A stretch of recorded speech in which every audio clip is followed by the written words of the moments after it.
Be honest with me. How would you react if your own father announced at a family dinner that you should cease to exist? Would you cry? Fight back? Or would you do what I did? Grant his wish in the most devastating way possible. December 23rd, 6 p.m. 18 family members gathered in the Seattle mansion I'd been secretly funding. My father, the great Dr. Robert Ifield, stood up with his wineglass and declared, "The best Christmas gift would be if Willow disappeared from this family entirely." The whole family went silent. No one defended me. My brother laughed. They had no idea they were applauding their own financial ruin. See, while they mocked my useless tech career, I'd been paying $4,800 monthly for their utilities, covering Dad's missed mortgage payments and co-signing the very loan that kept a roof over their heads. Total damage, $500,400 over 8 years. I'm Willow, 32 years old, and tomorrow at the hospital's biggest gala, I would reveal something that would make my father wish he'd never opened his mouth. I was about to become his boss. If you're watching this, please subscribe and let me know where you are watching from. The Ifield name carries weight in Seattle medical circles. 3 generations of doctors, all trained at prestigious institutions, all published in renowned journals. My grandfather pioneered cardiac surgery techniques still taught today. My father, Dr. Robert Ifield, heads the surgical department at Seattle Grace Hospital. My brother Michael just completed his residency in neurosurgery. Then there's me, the family disappointment who chose computer science over medicine. Every Sunday dinner at our Queen Anne mansion became a masterclass in subtle humiliation. While Michael regaled everyone with OR victories, I sat quietly, knowing my work in healthcare AI meant nothing to them. Willow plays with computers, my father would say, waving dismissively. Not exactly saving lives. The irony burned. I'd been co-signer on the very mortgage for this house since 2016, when Dad's malpractice settlement tanked his credit score. Without my 790 FICO score, he'd never have qualified for that coveted 3.9% rate. But in his mind, co-signing wasn't real contribution. Neither was paying every single utility bill. Electricity, water, gas, internet, property taxes, HOA fees. Month after month, $4,800 disappeared from my account to keep their lights on, their heated floors warm, their infinity pool sparkling. Dad knew, of course. He'd even mentioned it once. Well, someone should contribute something since you're not carrying on the family legacy. As if $460,800 over 8 years was pocket change. As if the 11 times I'd covered his forgotten mortgage payments, another $39,600, meant nothing. But the worst part? How he'd introduce me at hospital events. "This is Willow. She's in computers." The pause before computers hung in the air like a diagnosis of failure. I kept everything documented in a spreadsheet I'd named Family Support. Every payment meticulously logged with dates, amounts, confirmation numbers. 8 years of financial devotion reduced to rows and columns that told a story no one wanted to hear. Total utilities and property costs, $460,800. Emergency mortgage coverage, $39,600. Combined contribution, $500,400. $500,000 that my father dismissed as token gestures. The spreadsheet became my secret comfort during family gatherings.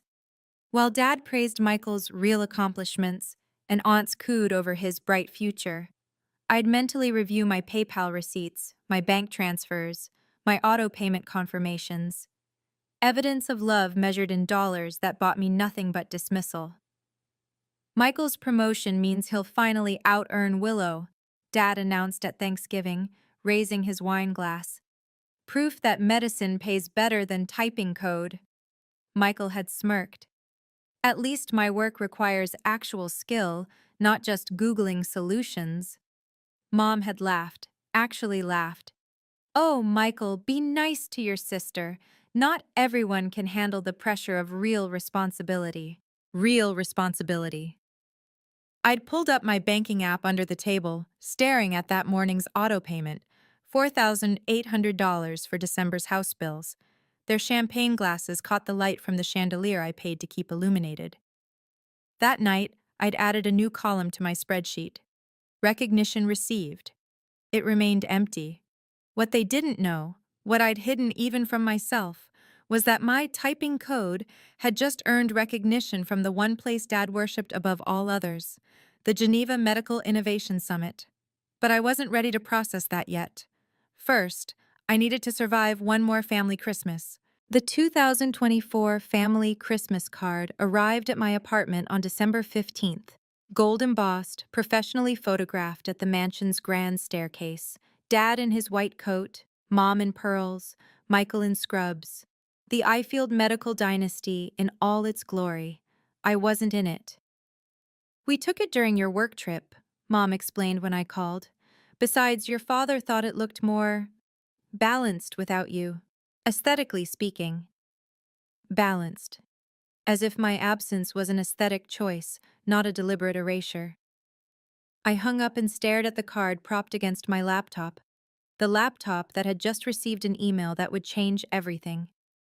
The sender, James Morrison, CEO of Technova Corporation. Subject line, confidential executive position discussion. My hands trembled as I opened it. Technova, the tech giant with an $8.2 billion market cap, whose medical division had just revolutionized diagnostic AI. They wanted to discuss their chief technology officer position. With me. But that wasn't even the shocking part. The email's second paragraph made my breath catch. "Your AI platform's selection for the Geneva Gold Medal has confirmed what we suspected. You're the visionary we need. We'd like to formalize our offer before the public announcement at tomorrow's Seattle Grace Hospital Gala." Geneva Gold Medal. The honor my father had chased for 30 years. The recognition that had eluded 3 generations of Ifield doctors. And I'd won it with the computer typing they mocked. My phone buzzed. A text from Dad. "Don't forget dinner on the 23rd, 6 p.m. sharp. Extended family will be here. Try to dress appropriately and have something interesting to contribute for once." Something interesting to contribute. I looked at the email again, then at the family Christmas card, where my absence was an aesthetic improvement. James Morrison's follow-up email arrived within hours, marked urgent, time-sensitive offer. My heart raced as I read the details that would either liberate me or destroy my last family connections. Position: Chief Technology Officer, Technova Corporation Medical Division. Base salary: $450,000 annually. Equity: 2% vested over 4 years. Currently valued at $164 million. Start date: January 2nd, 2025. The deadline made my stomach clench. "Please confirm by December 26th. We plan to announce your appointment at the Seattle Grace Hospital Christmas Gala on December 24th, where Technova will pledge our $50 million I-Wing donation." December 24th, tomorrow's gala. Where my father would be sitting at the VIP table, basking in the medical community's admiration. I scrolled down to the final paragraph. "Your AI platform has already saved 12,000 lives during our 6-month pilot program. This achievement, combined with your Geneva Gold Medal, makes you the ideal leader for our medical technology revolution. This role requires someone who values innovation over tradition, exactly what your background suggests. Innovation over tradition, everything my family despised.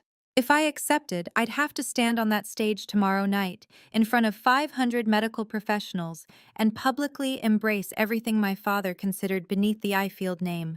The daughter who abandoned medicine would become the highest-paid executive in the room, leading the company that controlled his hospital's future. If I declined to keep family peace, I'd lose more than money. I'd lose the chance to prove that my work, dismissed and belittled for 8 years, had already saved more lives than my father's entire surgical career. My phone lit up with another family group text. "Michael. Hope Willow remembers not to talk about coding at dinner tomorrow. Real accomplishments only." 17 relatives liked his message. 17 relatives.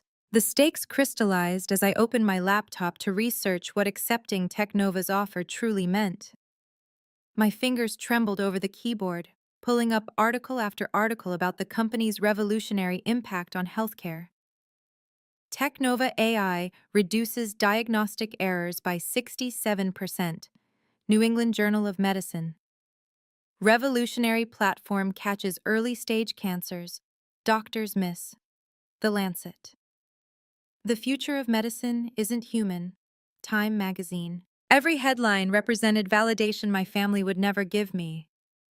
But more importantly, the numbers told a story of lives transformed, rural hospitals gaining world-class diagnostic capabilities, underserved communities accessing premium healthcare through AI assistance. 12,000 people walking around today because my algorithm caught what human eyes missed. I found the Geneva Summit press release, embargoed until December 24th.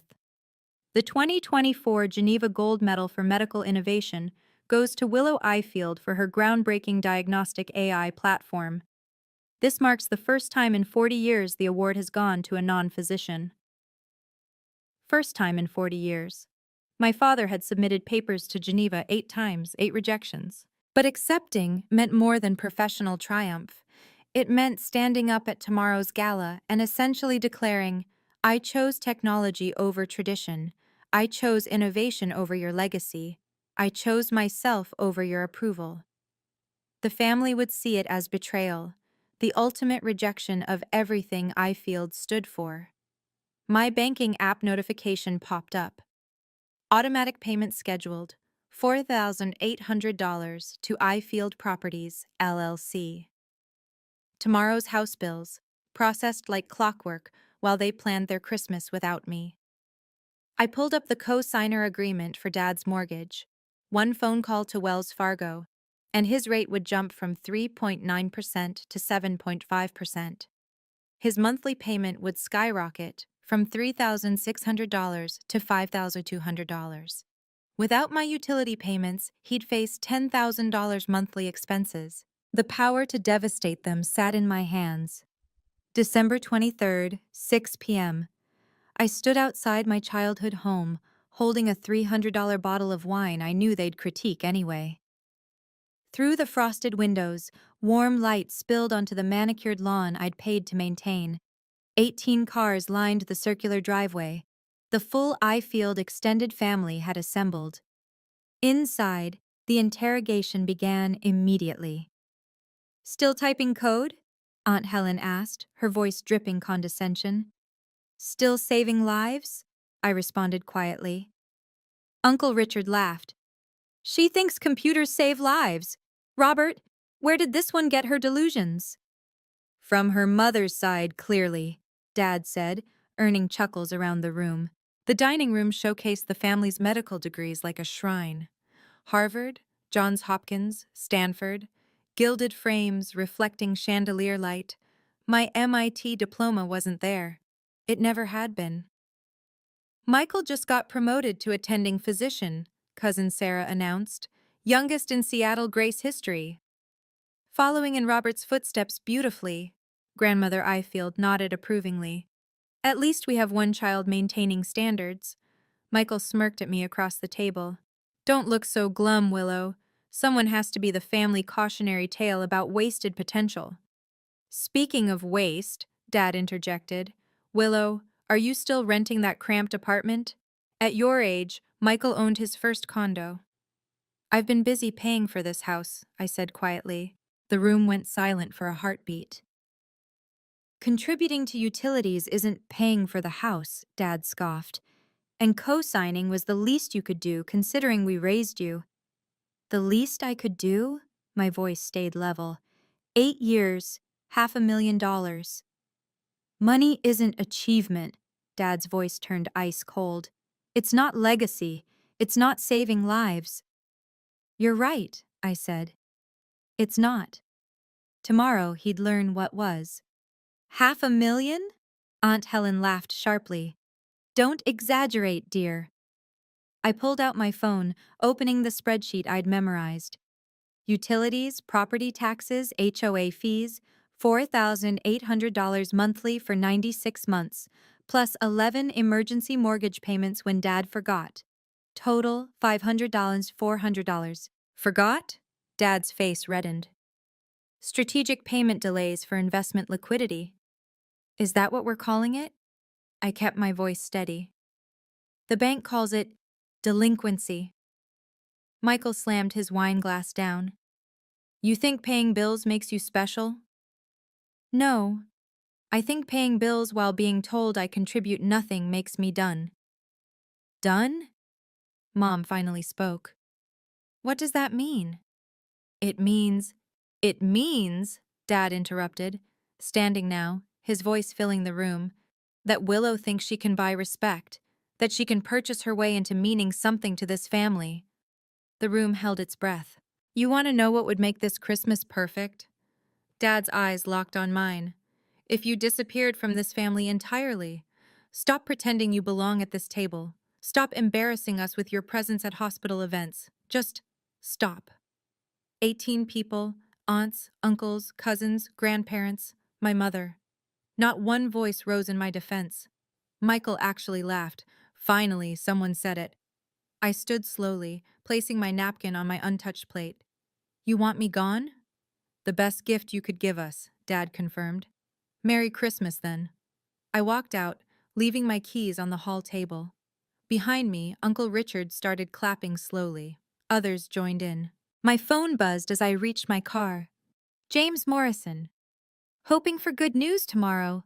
The medical world needs revolutionaries, not dynasties.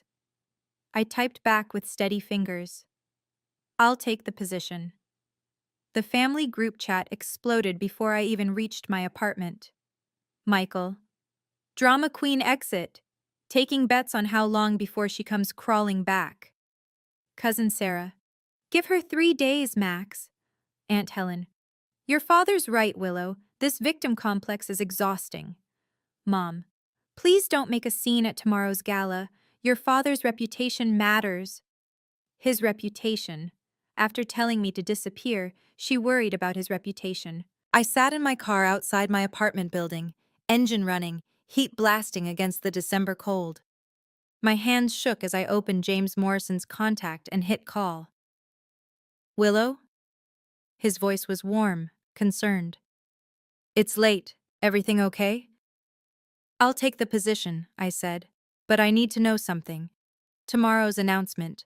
My father will be there. Front row VIP table. He's being considered for hospital director. James paused. Is that a problem? No, it's perfect actually. I took a breath. Technova's the primary donor for Seattle Grace's new wing? $50 million, our largest medical pledge ever. His tone shifted, understanding dawning. Willow, what happened? My family just made it clear I don't belong with them. Tomorrow, I'd like to show them where I do belong. The announcement's scheduled for 8 p.m. right after your father's keynote on medical excellence through generations. The irony in James's voice was sharp. The press release about your Geneva gold medal goes live simultaneously. He's giving a keynote? About family legacy in medicine. How the Ifield name represents 3 generations of surgical excellence. I actually laughed. Then tomorrow should be educational. Willow. James's voice gentled. You sure you're ready for this? I looked at the family chat, now planning tomorrow's Christmas dinner without me. I've been ready for 8 years. Hey everyone, quick pause here. What would you do in my position? Accept the CTO role and face my family's fury, or keep quiet to maintain peace? Drop a comment below with your thoughts. And if you've ever had to choose between family approval and your own success, I'd love to hear your story. Don't forget to hit subscribe so you don't miss what happens at tomorrow's gala. After ending the call with James, I opened my laptop to review the contract DocuSign had just sent.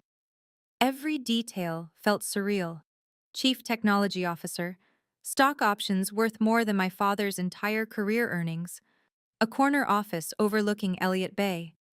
But one email attachment made me stop breathing. Seattle Grace Donor Hierarchy 2024. Technova Corporation sat at the top. Primary benefactor, $50 million pledged. The entire new surgical wing would bear the Technova name.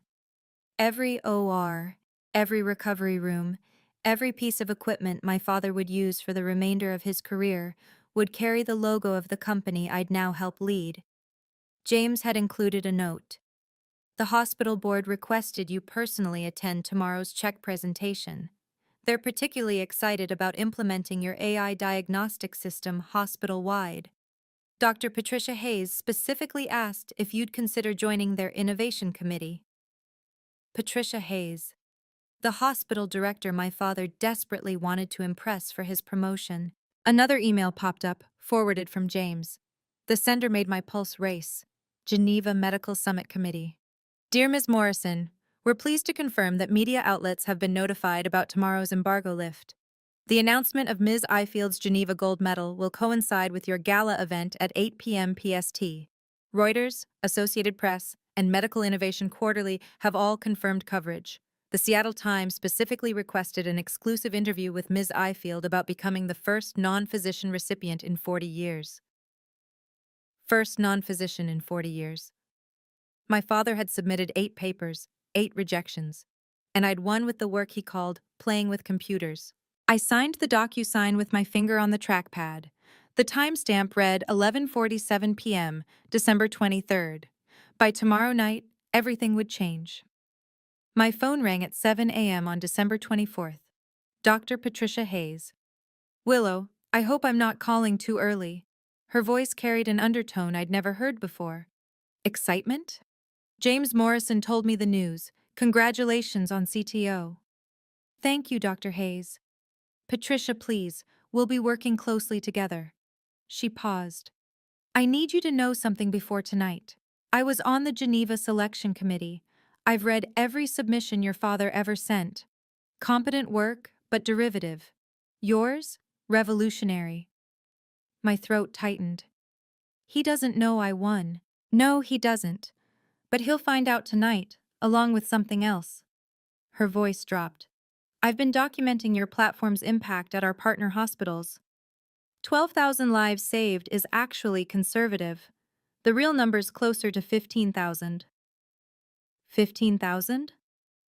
Every case tracked, verified, documented. I'll be presenting this data tonight, right after James announces your appointment. She paused. Your father likes to quote his career statistics. 4,000 successful surgeries over 30 years. You've quadrupled that in 6 months. I stared at my apartment ceiling, processing this. Why are you telling me? Because for 8 years, I've watched Robert diminish your achievements while taking credit for a hospital wing he couldn't afford without your company's donation. Did you know he lists himself as primary facilitator for the Technova partnership? What? Oh yes. On his director application, claims his family connections in technology secured the funding.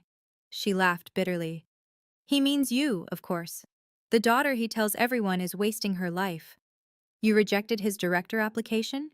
The board meets January 3rd, but between us, a director who publicly disowns the very innovations saving lives? Not exactly leadership material. The pieces were falling into place for tonight's revelation. December 24th, 7 p.m. The grand ballroom at the Fairmont Olympic Hotel glittered with Seattle medical elite.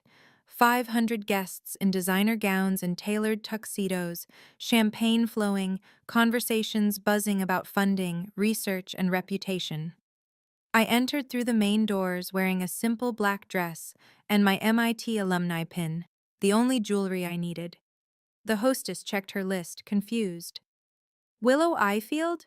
You're at Table 1 with Technova Corporation. Table 1. The primary sponsor table, direct sightline to the stage.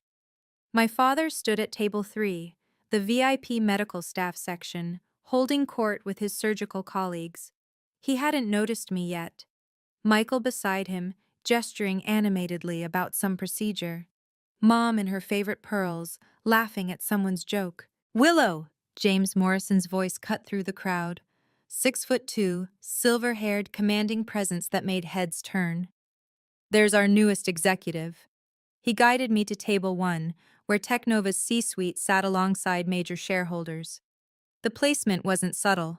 Anyone who mattered would notice the Ifield daughter sitting with the hospital's biggest donors. Nervous? James asked quietly. No, I realized with surprise. I'm ready. The lights dimmed for dinner service. Patricia Hayes took the podium for opening remarks, welcoming guests, thanking donors. Then she announced the keynote speaker. Please welcome Dr. Robert Ifield, discussing 3 generations of medical excellence. Dad strode to the podium with practiced confidence. The spotlight found him as he began the speech I'd heard versions of my entire life. The Ifield legacy, the sacred calling of medicine, the importance of tradition. The Ifield name has meant healing for 70 years, he proclaimed. My son Michael continues this proud tradition. No mention of me. In a room where I sat at the sponsor table, I remained invisible to him. Medical excellence, my father continued, his voice resonating through the ballroom, cannot be replicated by machines or algorithms. It requires human intuition, generations of wisdom, the sacred trust between physician and patient. Several doctors nodded approvingly. Others shifted uncomfortably, knowing their departments already relied on AI diagnostics. My grandfather pioneered cardiac techniques still used today. I've performed over 4,000 successful surgeries. My son Michael just became the youngest attending physician in Seattle Grace history. Dad paused for effect. This is what legacy means. This is why medicine remains a calling, not merely a career. What about your daughter? The question came from table 7, a young resident I didn't recognize. Dad's jaw tightened. My daughter chose a different path. But isn't she? She works in technology. Dad cut him off, his tone dismissive. Some people prefer keyboards to scalpels. Less pressure, less responsibility, less impact. Nervous laughter rippled through the crowd. James Morrison's hand briefly touched my arm in silent support. Not everyone, Dad continued, warming to his theme, can handle the weight of life and death decisions. Some seek easier roads, coding, data entry, digital busy work that machines will eventually replace anyway. Michael laughed audibly from table 3, raising his champagne glass in mock toast. But tonight, Dad spread his arms magnanimously, we celebrate those who chose the harder path, who understood that true innovation comes from human hands, not artificial intelligence. Patricia Hayes stood up from table 2. Several heads turned. The future of medicine, Dad concluded, oblivious, belongs to those brave enough to carry forward tradition, not those hiding behind screens pretending to contribute. The applause was polite but scattered. Half the room knew Technova's AI had transformed their departments. James Morrison rose from his chair. Before James could move, another voice pierced the awkward silence. Dr. Ifield, a follow-up question. Dr. Marcus Chen from Pediatric Oncology stood up. Your daughter? Isn't she the one who developed the diagnostic AI we've been using? Dad's smile turned brittle. As I said, she works in technology. Basic programming. Basic? Dr. Chen persisted. The system caught 3 cases of pediatric leukemia we missed. That seems more than basic. Listen, Dad's voice sharpened. I'm sure my daughter's hobby projects have their place, but comparing data entry to actual medicine? That's insulting to every physician here. Hobby projects? Someone whispered at a nearby table. Michael stood up, emboldened by wine and opportunity. My sister means well, but she's always been jealous of real doctors. This coding thing is her way of trying to feel important. Mom nodded supportively. We've tried to be patient with her need for attention. The room's discomfort was palpable. Servers stopped mid-pour. Patricia Hayes was already walking toward the stage. Perhaps, Dad said with false magnanimity, we shouldn't waste time discussing those who couldn't cut it in medicine. Tonight is about celebrating those who could. That's when James Morrison's voice boomed across the ballroom. I'd like to address that statement. Every head turned. James commanded attention. Major CEO. Billions in market cap. The man whose company's name would soon grace their new wing. Dr. Ifield speaks about those who couldn't cut it in medicine. James walked toward the stage with deliberate steps. I'm curious if he knows that his daughter just won the Geneva Gold Medal for medical innovation. The sound Dad made wasn't quite a gasp, more like air leaving a punctured lung. That's impossible, he stammered. James smiled. Patricia, would you like to share the verification? Can you believe my father said that about me in front of 500 people? But wait, the best part is coming. If you're feeling that secondhand frustration, hit the like button right now and comment justice if you want to see how this plays out. Share this with anyone who's been underestimated by their own family. The revelation that's about to happen will blow your mind. James Morrison took the microphone with CEO authority that made my father step backward instinctively. Ladies and gentlemen, I apologize for interrupting, but Technova Corporation has an announcement that can't wait. The screens around the ballroom flickered to life with the Technova logo. Tonight, we're not just pledging $50 million to Seattle Grace. We're introducing the architect of the medical revolution that made our success possible. Dad remained frozen at the podium's edge, his face draining of color. 6 months ago, James continued, we implemented an AI diagnostic platform that has transformed healthcare delivery across 47 hospitals. This platform has identified cancers at stage 0, predicted cardiac events weeks in advance, and caught rare diseases that would have killed patients within days.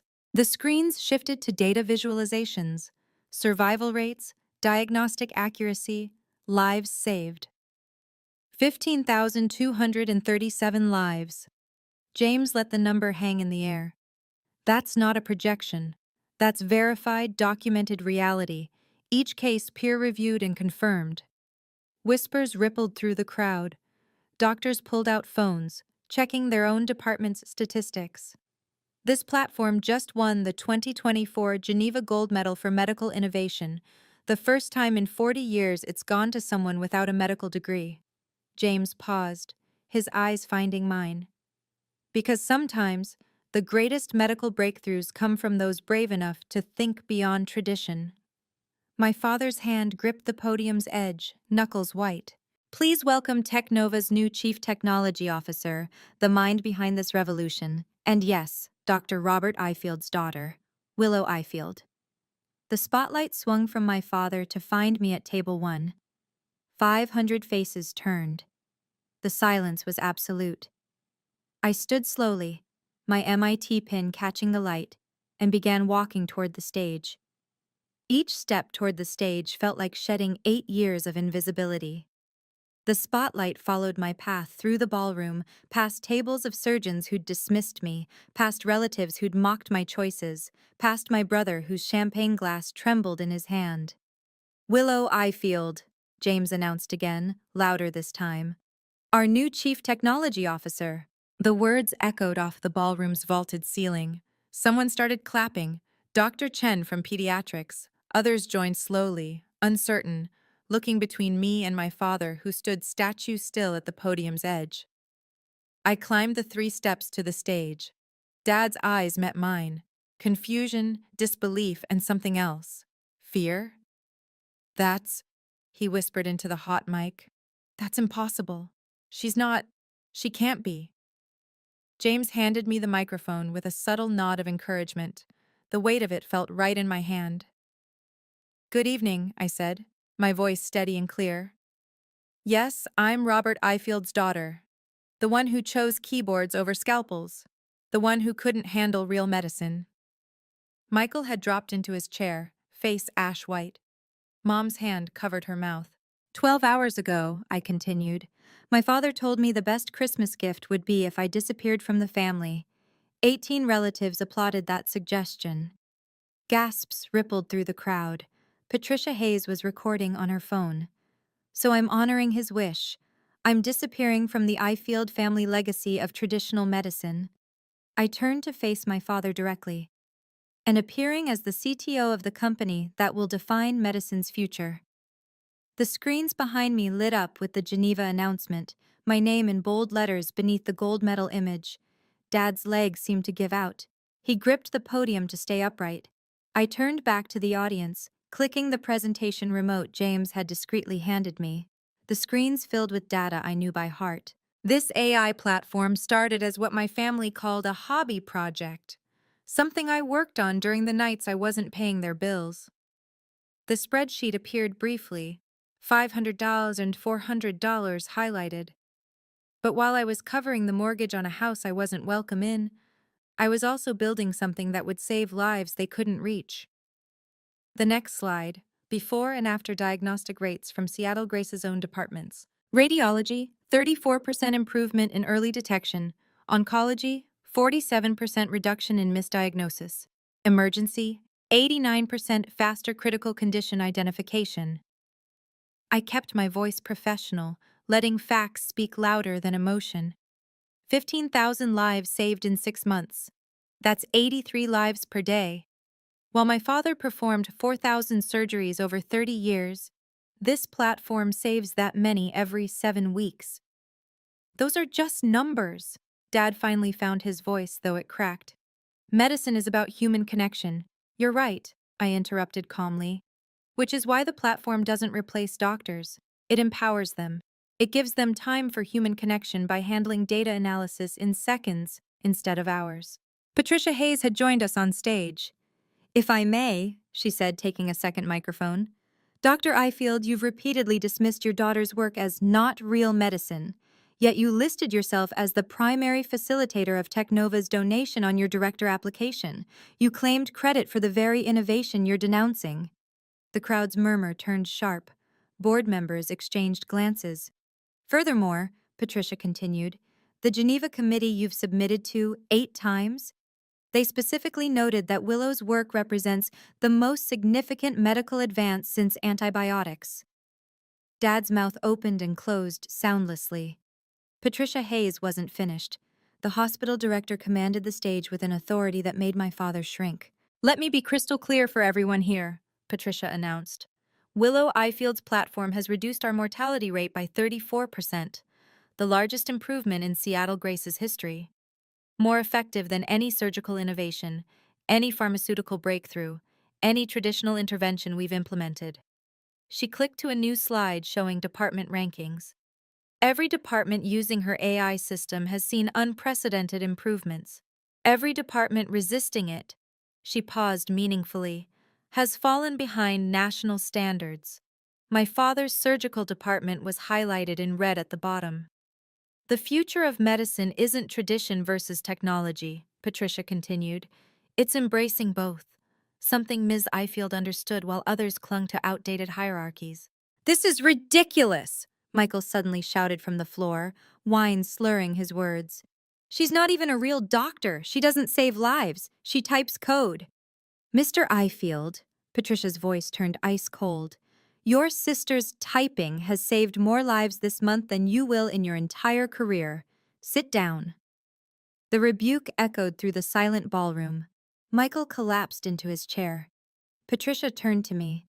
"Ms. Ifield, would you share your vision for Technova's partnership with Seattle Grace?"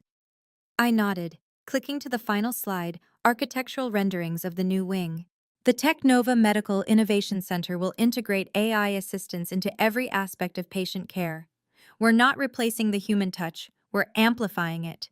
Doctors will have more time with patients, more accurate diagnostics, more lives saved." "The board has already approved full implementation," Patricia added, "led by our new CTO, not by those who denied her value." She looked directly at my father. "Excellence through innovation, not just tradition." The moment I stepped off the stage, the media descended. Seattle Times, King 5 News, Medical Innovation Quarterly, all wanting the story of the surgeon's daughter who revolutionized medicine from outside its walls. "Ms. Ifield, how does it feel to achieve what your father couldn't? Were you motivated by family rejection? Will you maintain any relationship with your family?" I answered with measured professionalism, but my peripheral vision caught my father approaching through the crowd, his face desperate. "Willow, we need to talk." His voice barely carried over the reporters. "We did talk," I replied calmly, not breaking eye contact with the journalist. Yesterday. You made your position clear. This is a misunderstanding.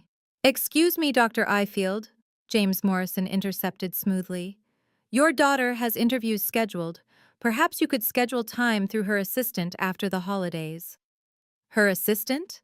Dad's voice cracked. She's my daughter. No. I finally turned to face him fully. According to you, the best gift would be if I disappeared. I'm simply honoring your wishes. Professionally. The reporters were recording everything. Mom had pushed through the crowd, tears streaming. Willow, please, it's Christmas. Yes, it is. I pulled out my phone, showing them the family group chat.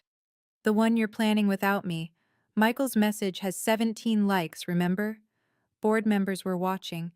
Patricia Hayes stood nearby, arms crossed. The house, Dad started. We'll need new financial arrangements. I kept my voice level. I've covered $500 and $400 over 8 years. Consider it my graduation gift from the family that never wanted me. You can't just... I can. I am. I've already notified Wells Fargo about removing myself as co-signer. Your rate adjustment letter should arrive by Monday. His face went gray. You're removing yourself as co-signer? Dad's voice pitched higher, panic breaking through his usual composure. Several board members stepped closer, sensing drama. Effective January 1st, I pulled up the Wells Fargo email on my phone, holding it where reporters could see. Without my credit score, your rate jumps from 3.9% to 7.5%. That's $5,200 monthly instead of $3,600. You can't! That's financial blackmail! No, it's financial independence. Something you said I'd never achieve while playing with computers. I switched to my banking app.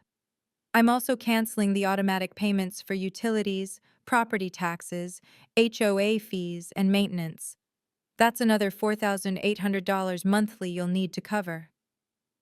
Michael had stumbled over, face flushed with alcohol and rage. You vindictive... Careful, Patricia Hayes warned. You're speaking to Technova's CTO at a professional event. The board is watching.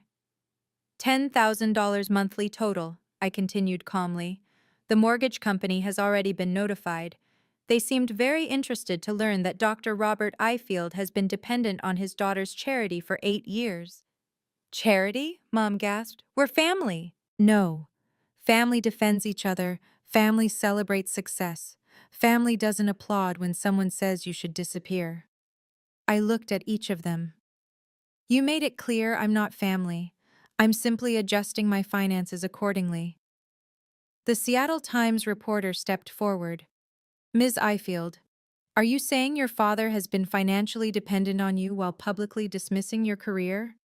The documents speak for themselves, I replied, forwarding the spreadsheet to her email. 8 years of records, every payment documented. Dad's legs wobbled. A board member offered him a chair. The best part? I added quietly. That co-signer clause was your addition, Dad. You insisted on it to get the lowest rate. Ironic, isn't it?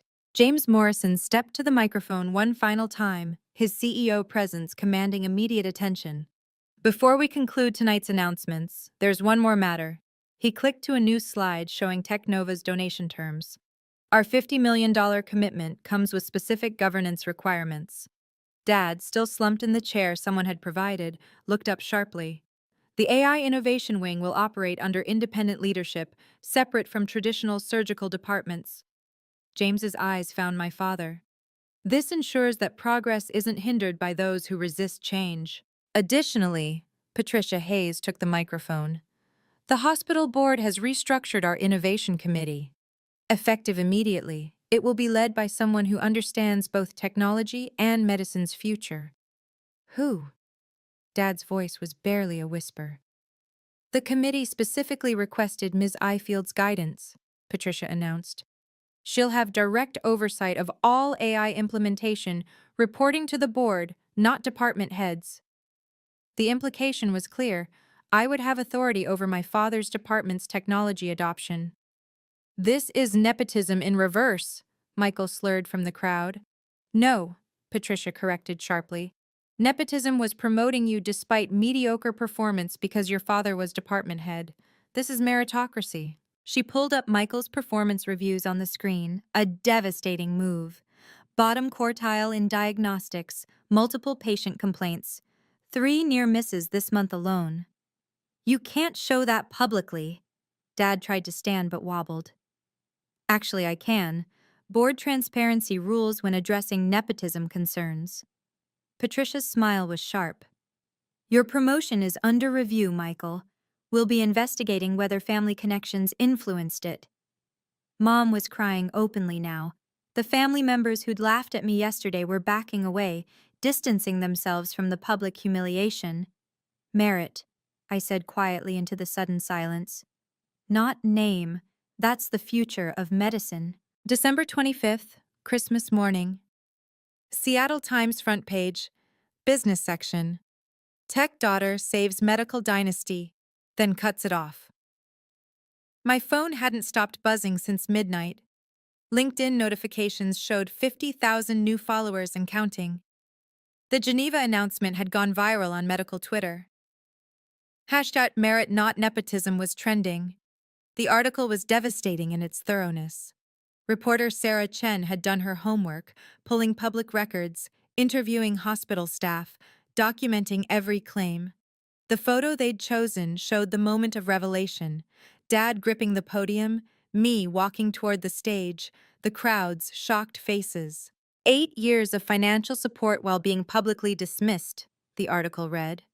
Documents show Willow Ifield contributed over $500,000 to maintain the very household that excluded her from their Christmas celebrations. My email inbox exploded.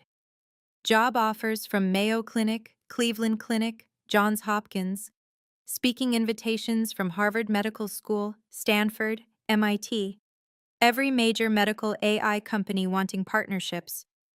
But the most telling responses came from other healthcare professionals. Finally, someone stood up to the old boys club. Your father dismissed my AI research proposal 3 times. Karma is beautiful. I'm a surgeon's daughter who became a nurse. He told me I couldn't hack real medicine. Thank you for this. The family group chat had gone silent after 37 missed calls from Dad, 23 from Mom, and 1 text from Michael. You've ruined us. No, I thought, scrolling through the opportunities flooding in. I'd freed myself. Local news picked up the story by noon. Prominent surgeon's financial dependence on dismissed daughter exposed at charity gala. By evening, it had gone national. CNN. When family betrayal meets professional triumph, the Willow Ifield story. Every share, every comment, every view was another crack in the Ifield family facade. By December 26th, the family scramble had turned desperate. Dad, 47 missed calls, 23 voicemails ranging from anger to pleading. Willow, this is cruel and unnecessary. Call me immediately. The mortgage company called. You can't do this. Please, your mother is devastated. I'm sorry, okay? Is that what you want to hear? Mom's texts were guilt-laden masterpieces. How could you humiliate us like this? Christmas was ruined without you. Your father hasn't slept. Please come home so we can talk. Michael's emails progressed from rage to panic. You vindictive witch, you've destroyed my career. The board is investigating my promotion. This is your fault. I could lose my license if they find Dad influenced the hiring.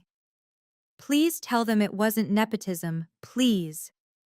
The extended family suddenly discovered my number. Aunt Helen. Sweetheart, we always believed in you. Perhaps you could reconsider the co-signing? Uncle Richard. Proud of your success. BTW, does Technova have openings? Cousin Sarah. Girl boss, could you put in a word at the hospital? Even Grandmother Ifield, who hadn't called in 3 years. Darling family forgives, your father is suffering. The most telling message came from their financial advisor, accidentally CC'd to me.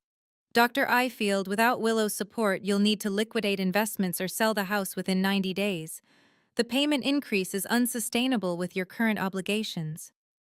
Their dream home, their status symbol, their castle built on my silent support. I archived every message without responding.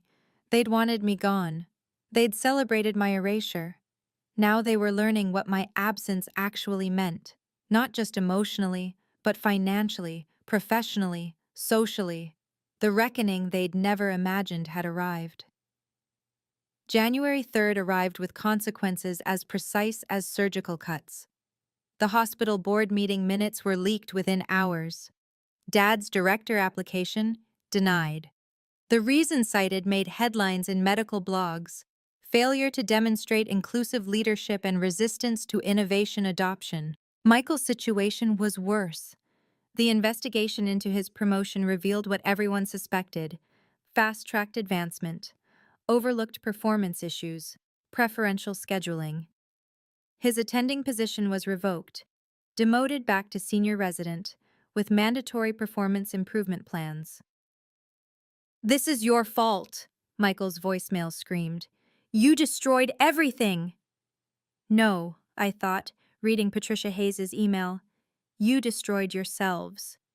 Patricia had written, "The board was particularly concerned by Dr. Robert Ifield's public dismissal of technology that saved 15,000 lives. How can someone lead a modern hospital while denying modern medicine?" The dominoes kept falling. 3 pharmaceutical companies pulled Robert from their speaker rosters. His anti-AI stance was now problematic for their brand. The medical school canceled his guest lecture series. "We need professors who embrace innovation," the coordinator explained in an email he'd blindly copied me on. His private practice referrals dropped 40% in 2 weeks. Patients were requesting doctors who use that AI system. The country club, where he'd bragged about his successful children, plural only when convenient, had questions about his delayed membership dues. But the final blow came from Wells Fargo. "Dear Dr. Ifield, your request for rate modification has been denied due to insufficient credit score and debt-to-income ratio without co-signer. Payment of $5,200 begins February 1st. Additionally, review shows 11 late payments previously covered by co-signer. Account flagged for monitoring." The Ifield medical dynasty, 3 generations of prestige, was crumbling because they'd dismissed the one person holding it together. All documented, all consequences of their own choices, all justice delivered by facts. My first day as CTO of Technova began January 8th with a corner office overlooking Elliott Bay and Seattle Grace Hospital in the distance. "Welcome aboard," James Morrison said, gesturing at the view. "Poetic, isn't it?" 200 engineers reported to me now. My assistant, Marcus, had already fielded 12 interview requests and 37 partnership proposals before 10 a.m. "The Geneva Committee wants you as keynote for their 2025 summit," Marcus announced. "They're calling it Medicine Beyond Tradition, the Ifield Revolution." The irony wasn't lost on me. My first all-hands meeting was scheduled for 2 p.m. The team had decorated the conference room with congratulations banners and a cake reading to "Saving Lives Without a Scalpel." "Your AI platform went live in 12 more hospitals this week," my engineering director reported. "Current projection, 100,000 lives impacted by Q2. 100,000, a number my father couldn't fathom. The WHO partnership confirmation arrived that afternoon. We'd be deploying the platform in underserved countries, bringing advanced diagnostics to places traditional medicine couldn't reach. "Ms. Ifield," the WHO director said over video call, "your technology will democratize healthcare globally. This is medicine's future." At 4 p.m., looking out at Seattle Grace, I saw something that made me pause. An ambulance at the emergency entrance. Someone's worst day, potentially their last, unless the AI caught something human eyes might miss. That's what mattered. Not family approval, not legacy, not the Ifield name on a hospital wing. Lives saved, suffering prevented, hope delivered through innovation they'd mocked. My phone buzzed.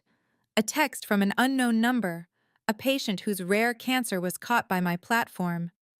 "You saved my life. Thank you for not giving up, despite those who doubted you. Despite those who doubted me. Despite family who dismissed me. because of that, actually. Christmas morning, 1 year later. December 25th, 2025. I sat in my new Belltown penthouse, coffee in hand, watching the sunrise paint Mount Rainier gold. The family group chat I'd muted months ago showed 847 unread messages. I opened it for the first time since last Christmas. The recent messages were revealing. Mom, Willow, please, we're losing the house. Michael, can we at least talk? I'm struggling with resident salary. Dad, your mother wants you to know we're having Christmas at Aunt Helen's apartment. Apartment. Not the mansion. I typed my first message in a year. I see you're experiencing life without my support. This is not cruelty. It's consequence.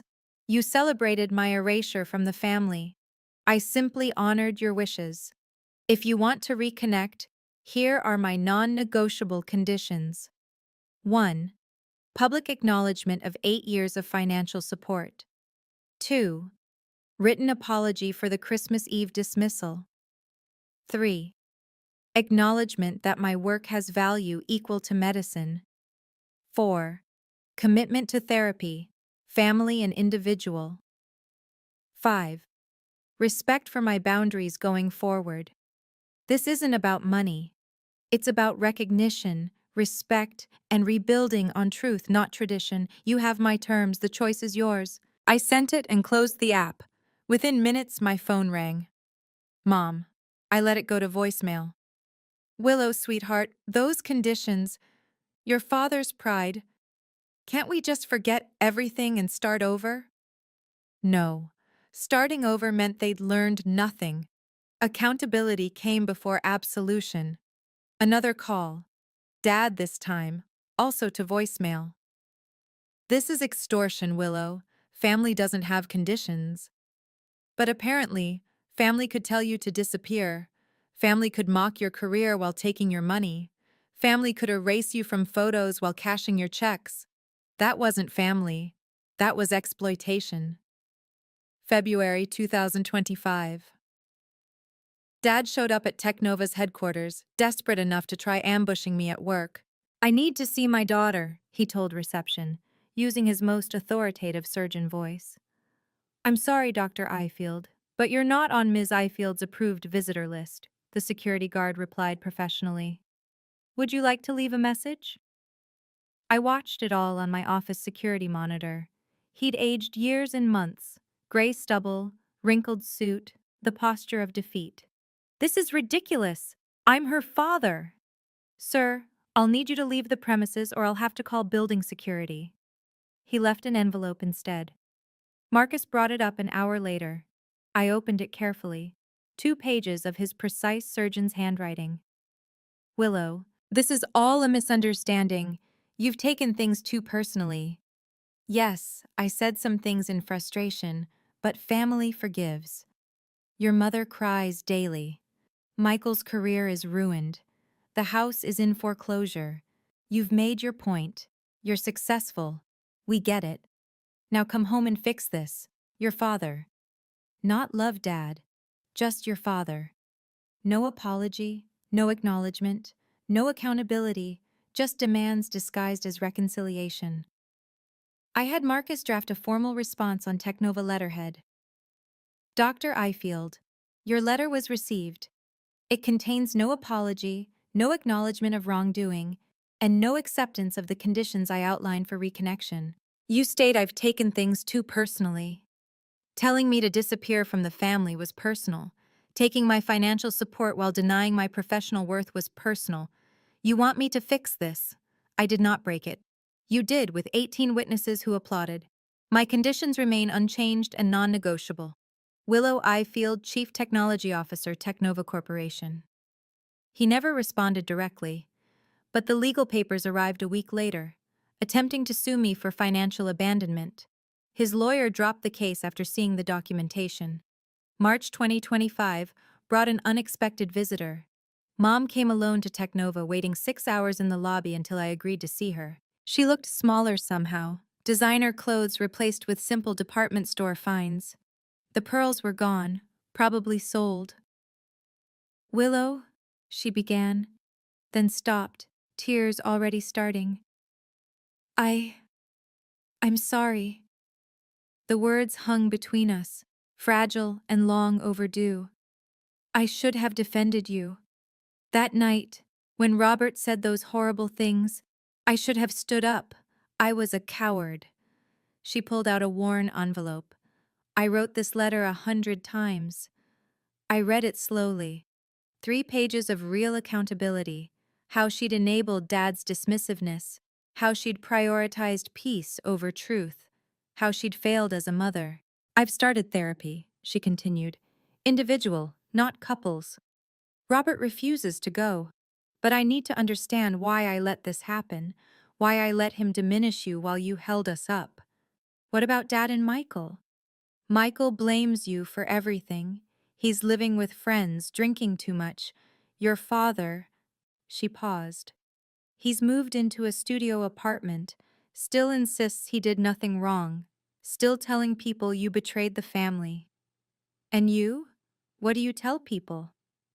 The truth, that my daughter is brilliant, generous, and deserved so much better than we gave her, that I'm proud of you, that I'm ashamed of myself. It was a start.